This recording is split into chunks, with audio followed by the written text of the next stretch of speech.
Hello everyone, and welcome back to the Garage with Bonesaw. This time around we're not doing a review. As you can see, this is the VK3001H Tier 6 German Medium, and I've already done a review of this tank, which can be found here. If you haven't seen that review, I suggest go and watch it. I thought it was quite good. Hopefully you think it's quite good as well. But today I just want to take a little bit more of a general talk about the 3001H. And that is the fact that in the next patch, patch 8.8, this thing's becoming a tier 5 heavy tank, which is somewhat surprising considering the fact that it only really has 50mm of armor. I mean, that's less than the B1, which is a tier 4 heavy tank. And amongst other things, I mean, granted, this thing was designed as a breakthrough tank. It was designed as a, and I use the term loosely, heavy tank. So, you know, granted, it's not that surprising.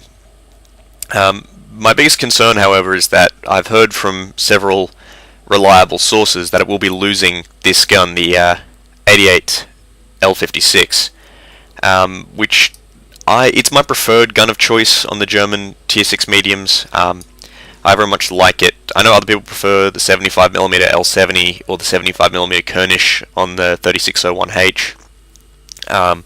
But I don't know, I've always had a thing for the 88. I've always just felt the extra damage was worth it. And yeah, apparently it's going to be losing this in favor of the L70. To quote Wargaming, it's going to become the sniper tank of, well, the sniper heavy of tier 5. So essentially it's going to be what the old Panzer IV used to be, the Panzer IV Schmalturm, which you can see in my garage. That's what it's going to become. And while I'm sure it'll do fine there, I just think that, you know, losing the 88 might be a little bit unjustified, but, you know, enough of my griping. As a farewell to the old girl, myself and Fegelein have decided to kind of take it out a little bit more frequently lately, especially seeing as Fegelein is currently grinding his T3485 in the Soviet tech tree. So I just want to share with you some brilliant footage we got the other night in one of our regular platoon sessions. It was very unexpected, but we managed to pull almost a certain loss off into a win with 9 kills overall as a platoon. So hopefully you enjoy that footage and get something of an appreciation for the tier 6 medium VK3001H, and hopefully as of 8.8, when it becomes a tier 5 heavy, I will be able to give you another review of it to show you how it handles at tier 5. For now, just enjoy the footage and come back to the channel for more footage like this. So here we are in an encounter battle on mines in the VK3001H. Fegelein is in his Russian T3485. Now I just want to warn you, like some of my other reviews lately, there's been a bit of rubber banding going on. This seems to be a new thing with the more recent patches in World of Tanks. I don't know why it's happening, but it is a problem with the replay files. Just the recording of data. I also want to point out that this early stage in the game I was having some frame rate issues. I don't know why that is. It's been happening a little bit lately, but I think that's got to do with my local internet more than anything. So as you can see, I'm struggling to fight this T28, and there's some horrible rubber banding going on there, so I apologise for that, but once again it's unavoidable. It's the replay files. So Fegelein puts a good hit to the T28. I put one into the M4, retreat behind the rock, and wait for the reload, and finish off the M4. Fegelein will claim himself his first kill on that T28, and then we'll proceed to kind of scuttle around the flank here. Now, we really weren't paying much attention at this point in time. This was our first game of the evening, and generally we try to take things pretty easy when we're just starting out. And it was only at this point we actually realised it was an encounter battle, so we're hooking left around to try and outflank these enemies that have pushed onto the hill. And unfortunately this Hellcat, he takes us a wild kill. He doesn't shoot back at us, it's just that every shot we fire at him seems to miss. So I'll take one at his rear quarter there, and unfortunately that goes high. So he knows someone's shooting at him now, so he's swinging himself around to get behind cover there. Fegelein takes a shot at him and misses as well. So we're going to move on along down here, try to circle around and attack the Cap from the rear. Unfortunately, we've lost one of our tier 6 heavies, our KV-1S. They hold out on the Cap pretty well though. Alright, so I put another shot at the Hellcat. Unfortunately, it drops low.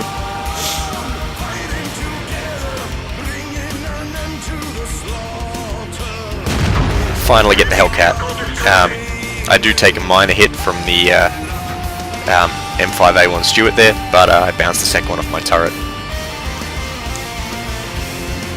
Alright, so at this point in time we're deciding whether or not we should move to the Cap or go onto the hill for fire support. That M5 is causing me some concern because I don't really want him shooting my side, and he's also headed straight for the artillery. We've just decided to split up. I'll be heading for the Cap, and Fagerline will be heading for the hill. Unfortunately, I've just lost my driver, so that mitigates our plan somewhat. So I'm just going to put some rounds to the side of this KV. Because with that 85mm gun, he can be something of a threat.